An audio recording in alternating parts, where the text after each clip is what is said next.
Well, Eyewitness Sports reporter Aaron Flynn is standing by live in Buffalo now with more on how they plan to get there. Aaron? Well, thanks, Murph. There have been a lot of changes for the Bills the past couple of years under a new head coach, Greg Williams, and new general manager, Tom Donahoe. The Bills GM sits down with Eyewitness Sports reporter Joe Major to talk about the team.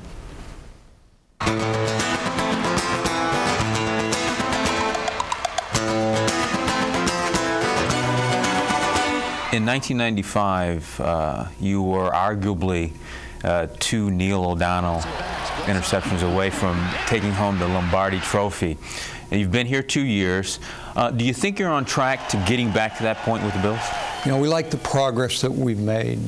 We started in a big hole with the salary cap and our roster, and we made some strides the first year.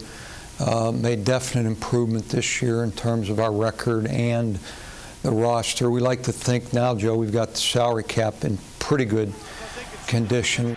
2 of the last 3 Super Bowl winners, they had dominance on one side of the ball or the other. Do you think in this age of free agency that you have to go that way because your offense is quite a bit ahead of your defense, or could you be balanced? We're going to strive for balance. It's probably hard to totally get it today like you used to be able to get it, and the cap has a lot to do with that. And the examples that you mentioned of some Super Bowl champs show that those rosters have been tilted a little bit, but it's much more challenging to do it today. You know, I was proud of them, their leadership in there at halftime. A lot has been said about Greg Williams, both positive and negative.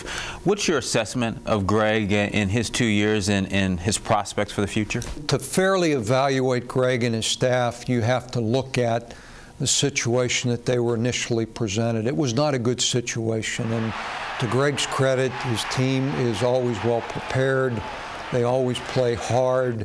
Greg is a young coach. He made tremendous strides this year in a lot of areas with regard to his coaching. He's had some coaching turnover as far as his assistants. Does that concern you at all? He felt that we needed to go in a different direction with a couple of the positions. So I give Greg a lot of credit for recognizing that, for the willingness to make some changes. And, you know, he's going to try to get some coaches in here who have a little bit more NFL experience. You do have Jay Remersma, Keith Newman, and obviously Peerless. How important is it to evaluate those players before looking outside the organization? We've lived with these players. We're with them day in and day out, so we should have a good understanding of what they are, what they aren't, and are they the type of players that we want here as we go forward.